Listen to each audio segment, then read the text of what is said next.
Hey guys, welcome to ലിക്കൂൾ. എനക്കൊരു ഏകദേശം ഒരു 2 മന്തിന് ശേഷമാണ് നമ്മൾ ആദ്യമായിട്ട് നമ്മുടെ സ്റ്റുഡിയോയിൽ ഇനിയൊരു ടാങ്കോട് സ്കേപ്പ് ചെയ്യാൻ പോകുന്നത്. അപ്പോൾ നമ്മൾ സ്കേപ്പ് ചെയ്യുന്ന ഒരു ടാങ്കിൻ്റെ സൈസ് എന്ന് പറയുന്നത് ഏകദേശം ഒരു 35 സെൻറ്റിമീറ്ററിൻ്റെ ഒരു ടാങ്കാണ് കേട്ടോ. അപ്പോൾ ഇതിൻ്റെ ഡയമെൻഷൻ എല്ലാ ഭാഗവും 35 സെൻറ്റിമീറ്ററിൻ്റെ അൾട്രാ ക്ലിയറിൽ വരുന്ന ഒരു ടാങ്കാണ്. ഏകദേശം ഒരു പ്രീമിയം ക്വാളിറ്റി ഗ്ലാസ്സിൽ ചെയ്തുകൊണ്ടാണ് ഇത്രയും നല്ല ക്ലാരിറ്റിയിൽ കാണാൻ പറ്റുന്നത്. പിന്നെ ഇതിലേക്ക് യൂസ് ചെയ്യാൻ പോകുന്ന ലൈറ്റ് എന്ന് പറഞ്ഞ് YEE എന്ന് പറഞ്ഞൊരു ചൈന ബ്രാൻഡാണ് കേട്ടോ. ആക്ച്വലി നമ്മളിതൊരു ലോ ടെക് പ്ലാന്റ് ടാങ്ക് ആയതുകൊണ്ട് തന്നെ നമുക്ക് ഇതിലേക്ക് ഈ ഒരു ലൈറ്റ് 100% സൂട്ടബിൾ ആയിരിക്കും. അപ്പോൾ അതല്ലാതെ തന്നെ നമ്മൾ ഈ ഒരു ടാങ്കിന് ഒരുപാട് പ്രത്യേകതകളുണ്ട്. അതിൽ നമ്മൾ ആദ്യമായിട്ട് ആഡ് ചെയ്യുന്ന ഒരു സംഭവം പറയുന്നത് കബാഡി ബ്രാൻഡിൻ്റെ റൂട്ട് ക്യാപ്സ്യൂളാണ് നമ്മൾ ആഡ് ചെയ്യുന്നത്. ഏകദേശം നമുക്കൊരു 8 റൂട്ട് ക്യാപ്സ്യൂളാണ് നമ്മൾ ഈ ഒരു ടാങ്കിൽ ആഡ് ചെയ്യുന്നത്. അത് നമ്മൾ അക്കോസോയിൽ ഇടുന്ന ഭാഗങ്ങളിൽ മാത്രമായിട്ടാണ് നമ്മൾ ഇതുപോലെ പ്ലേസ് ചെയ്ത് കൊടുക്കേണ്ടത് കേട്ടോ.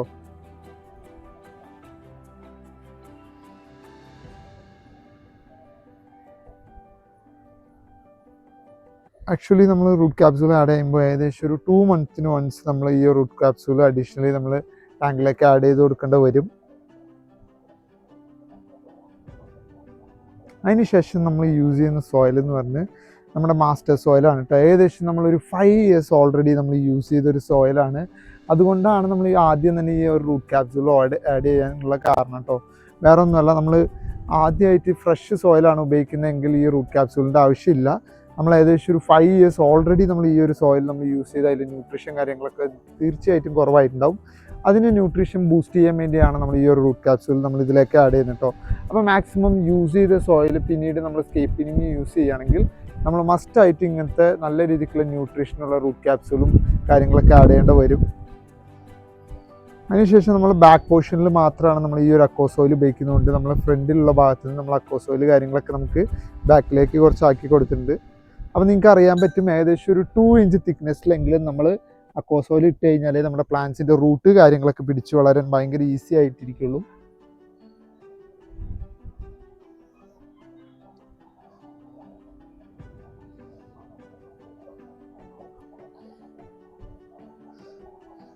അതിനുശേഷം നമ്മൾ യൂസ് ചെയ്യുന്ന സാൻഡ് എന്ന് പറഞ്ഞാൽ റിവർ സാൻഡാണ് കേട്ടോ. ആക്ച്വലി നമ്മൾ മുമ്പ് ഒരു ഷോർട്ട്സ് വീഡിയോയിൽ പറഞ്ഞിട്ടുണ്ട്. ഏകദേശം നമ്മൾ ഈ ഒരു ടാങ്ക് സ്കേപ്പ് ചെയ്യാൻ വന്ന ഒരു റിവർ സ്കേപ്പിംഗ് മെത്തേഡിലായതുകൊണ്ട് തന്നെ നമ്മൾ അതിൻ്റെ സാൻഡ് തന്നെ നമ്മൾ പ്രൊവൈഡ് ചെയ്യുന്നുണ്ട്. റിവർ സാൻഡ് ഫ്രണ്ട് ഗ്രൗണ്ടിൽ മാത്രമല്ല, നമ്മൾ അക്കോസോയിലിൻ്റെ മേലെ കാര്യങ്ങളൊക്കെ ഫുള്ളായിട്ട് നമ്മൾ ഈ ഒരു റിവർ സാൻഡ് ആഡ് ചെയ്യുന്നുണ്ട് കേട്ടോ. നമ്മൾ ഈ ഒരു ടാങ്കിലേക്ക് ഉപയോഗിച്ചിട്ട് ഏകദേശം ഒരു 3 kg ഓഫ് റിവർ സാൻഡാണ് ആഡ് ചെയ്യുന്നത്.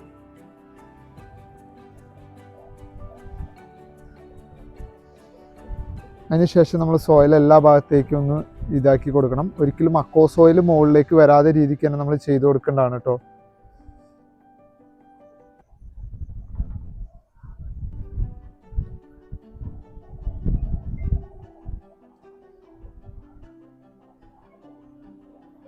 ആക്ച്വലി അക്കോസോയിൽ കാണാതെ രീതിക്ക് നമ്മൾ ഈ ഒരു സാൻഡ് ഇടുമ്പോൾ തന്നെ മാക്സിമം നമ്മുടെ ഒരു റിവറിൻ്റെ ഒരു കോൺസെപ്റ്റിൽ എത്തും, ഒരു ബോട്ടത്തിൻ്റെ ഒരു കോൺസെപ്റ്റിൽ.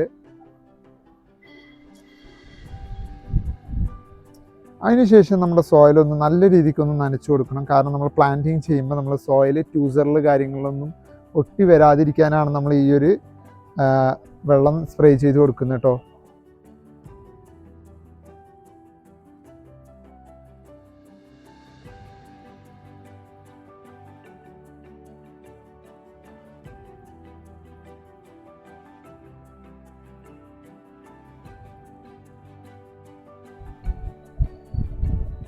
ഫൈനലി നമ്മുടെ ടാങ്കിൻ്റെ ലുക്ക് എന്ന് പറയുന്നത് ഈ ഒരു ലുക്കായിരിക്കും കേട്ടോ. നമ്മൾ പ്ലാന്റിങ് ചെയ്യുന്ന മുമ്പുള്ളൊരു ലുക്കാണ് ഈ ഒരു ടാങ്കിൻ്റെ.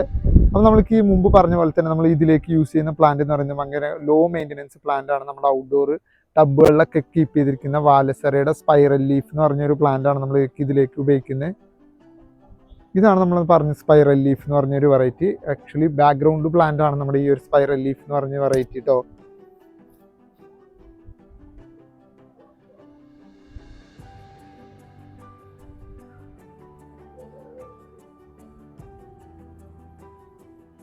നമ്മളിതുപോലെ തന്നെ നമ്മുടെ ട്യൂസർ ഉപയോഗിച്ചിട്ട് നമ്മൾ ബാക്ക്ഗ്രൗണ്ട് എല്ലാ ഭാഗങ്ങളിലും നമ്മൾ ഈ ഒരു സ്പൈറൽ വെറൈറ്റി നമ്മൾ പ്ലേസ് ചെയ്ത് കൊടുക്കുന്നുണ്ട്.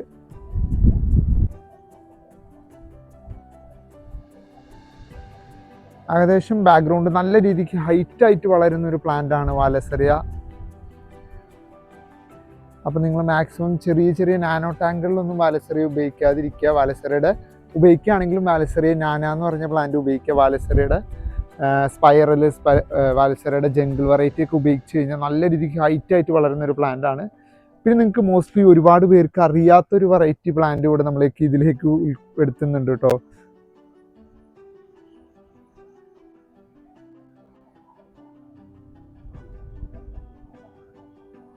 ആക്ച്വലി ലോ കോസ്റ്റിൽ തന്നെ നമ്മുടെ നിയറിലുള്ള ഷോപ്പുകളിലും നമ്മുടെ വെബ്സൈറ്റിൽ കാര്യങ്ങളിലൊക്കെ ഒരുപാട് കണ്ടുവരുന്ന ഒരു പ്ലാന്റ് വെറൈറ്റിയാണ്. അങ്ങനെ അല്ലെങ്കിൽ തന്നെ നമ്മുടെ നാച്ചുറലി കളക്ട് ചെയ്യാൻ പറ്റിയ ഒരു വെറൈറ്റിയാണ് കേട്ടോ. ഈസി ആയിട്ട് നമുക്ക് ഈ ഒരു വാലസെറിയ എന്ന് പറഞ്ഞൊരു പ്ലാന്റ്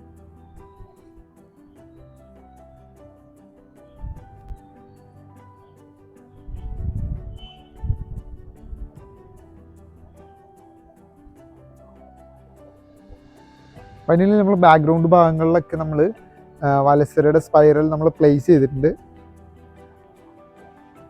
ആക്ച്വലി നമ്മൾ ഈ ഒരു ടാങ്കിലേക്ക് ഡ്രിഫ്റ്റ് വുഡും സ്റ്റോണ് കാര്യങ്ങളൊന്നും നമ്മൾ ഉപയോഗിച്ചിട്ടില്ല കേട്ടോ. കാരണം എനിക്ക് ഇതിലേക്ക് ഒരു റിവർ സ്കേപ്പിൽ സ്റ്റോണ് കാര്യങ്ങളൊക്കെ ഉണ്ടെങ്കിലും നമുക്ക് ലോ ബഡ്ജറ്റിൽ ചെയ്യാൻ വേണ്ടിയാണ് നമ്മൾ ഇങ്ങനെ ഒരു കോൺസെപ്റ്റ് ചെയ്തിരിക്കുന്നത്. അടുത്ത പ്ലാന്റ് എന്ന് പറയുന്നത് നമ്മുടെ വാലസെറിയയിൽ തന്നെ സ്പൈറൽ റെഡ് എന്ന് പറഞ്ഞൊരു പ്ലാന്റ് ആണ് കേട്ടോ. ഓക്കെ, ആക്ച്വലി ഒരു 1 ഫീറ്റിന് താഴെ മാത്രം വളരുന്ന ഒരു പ്ലാന്റ് ആണ് ഈ സ്പൈറൽ റെഡ് എന്ന് പറഞ്ഞൊരു വെറൈറ്റി. എൻ്റെ ഫേവറേറ്റ് വെറൈറ്റിയാണ്. നമ്മൾ ഏകദേശം ഞാൻ ഒരുപാട് സ്കേപ്പിങ്ങളിൽ ഉപയോഗിച്ചിട്ടുണ്ടെങ്കിലും എൻ്റെ പേഴ്സണൽ സ്കേപ്പിൽ ആദ്യമായിട്ടാണ് ഞാൻ ഈ ഒരു പ്ലാന്റ് ഉപയോഗിക്കുന്നത്. നിങ്ങൾ ചെറിയ ചെറിയ നാനോ ടാങ്ക് തൊട്ട് എല്ലാ ടാങ്കുകൾക്കും നമ്മൾ ഈ ഒരു പ്ലാന്റ് ഉപയോഗിക്കാൻ പറ്റും. മാക്സിമം ഇവരുടെ ഹൈറ്റ് എന്ന് പറയുന്നത് 1 ഫീറ്റാണ് നമ്മുടെ ഈ പ്ലാന്റിൻ്റെ ഹൈറ്റ്. നമ്മൾ ഫ്രണ്ട് ഗ്രൗണ്ടിലാണ് നമ്മൾ ഈ ഒരു പ്ലാന്റ് വെച്ച് കൊടുക്കുന്നത് കേട്ടോ. ഇപ്പോൾ ബാക്കിൽ ഭയങ്കര ഗ്രീനിഷ് ആയിട്ടും നമ്മുടെ ഫ്രണ്ട് ഭാഗത്ത് നമ്മൾ ഈ ഒരു റെഡിഷ് കളർ പ്ലാന്റ് ഉണ്ടെങ്കിൽ നല്ല ഭംഗിയായിരിക്കും നമ്മുടെ സ്കേപ്പിങ്ങിന്. മോസ്റ്റ്ലി നിങ്ങൾ ഒരുപാട് പേര് സ്കേപ്പിംഗ് ചെയ്യുന്നതിന് മുമ്പ് തന്നെ നമുക്ക് കുറേ പ്ലാന്റ്സിനെ പറ്റി അറിഞ്ഞിട്ട് ആ പ്ലാന്റ്സ് ഉപയോഗിക്കുന്നതായിരിക്കും കുറച്ചുകൂടെ ബെറ്റർ. കാരണം നിങ്ങൾ ഒരുപാട് പ്ലാന്റ്സ് കാര്യങ്ങളൊക്കെ വാങ്ങിച്ചിട്ട് നമുക്ക് അതിന് CO2 പ്രൊവൈഡ് ചെയ്യാതിരുന്നു കഴിഞ്ഞാൽ ആ പ്ലാന്റ്സ് നമ്മൾ വിചാരിച്ച റിസൾട്ടിലേക്ക് വളരില്ല. അപ്പോൾ നിങ്ങൾ ആദ്യമായിട്ട് സ്കേപ്പ് ചെയ്യുകയാണെങ്കിൽ ഒന്നില്ലെങ്കിൽ നിങ്ങൾ എക്സ്പീരിയൻസ് ആയുള്ള ആൾക്കാരോട് ചോദിക്കുക, അല്ലെങ്കിൽ നമുക്ക് ഇങ്ങനത്തെ യൂട്യൂബ് വീഡിയോസ് കാര്യങ്ങളൊക്കെ കണ്ടിട്ട് അങ്ങനത്തെ പ്ലാന്റ്സ് ഒക്കെ നമ്മൾ ഉപയോഗിക്കുകയാണെങ്കിൽ തന്നെ നമുക്ക് ഈസി ആയിട്ട് മെയിൻറ്റെയിൻ ചെയ്ത് പോകാൻ പറ്റും നമ്മുടെ അക്വേറിയം. അതിനുവേണ്ടി മാത്രമാണ് ഞാൻ ഈ ഒരു വീഡിയോ ചെയ്തതും ഈ ഒരു സ്കേപ്പ് ചെയ്തത് കേട്ടോ.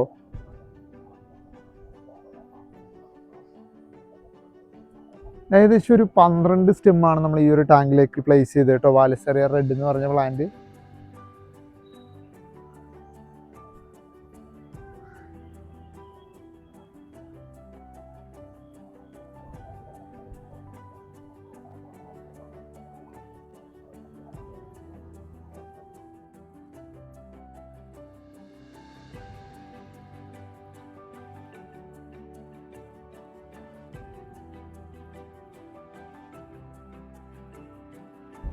മോസ്റ്റ്ലി നമ്മൾ സ്കേപ്പ് ചെയ്യുമ്പോൾ പ്ലാന്റ്സ് ഇങ്ങനെ ഡ്രൈ ആവാതെ തന്നെ നമ്മൾ കീപ്പ് ചെയ്യണം. അതുകൊണ്ട് ഇടയ്ക്കിടയ്ക്ക് ഇങ്ങനെ സ്പ്രേ ചെയ്ത് കൊടുക്കുക നമ്മൾ വെള്ളം.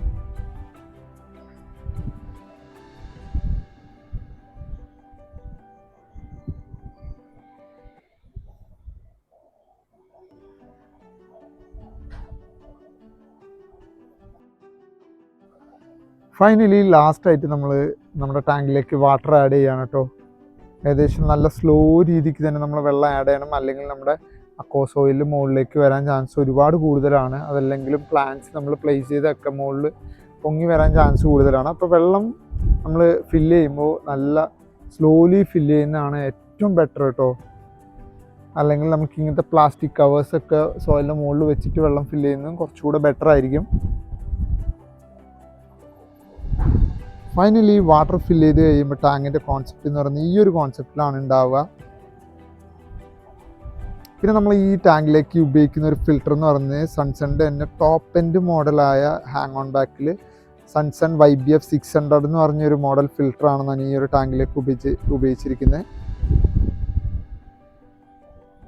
ആക്ച്വലി ഈ ഒരു ടാങ്കിൻ്റെ ഫൈനൽ റിസൾട്ട് കുറച്ച് ഷോർട്സ് ആഡ് ചെയ്തിട്ടുണ്ട്. അപ്പോൾ അത് കണ്ടിട്ട് ഈ വീഡിയോ അവസാനിപ്പിക്കാം. അപ്പോൾ ഓക്കെ, ബൈ.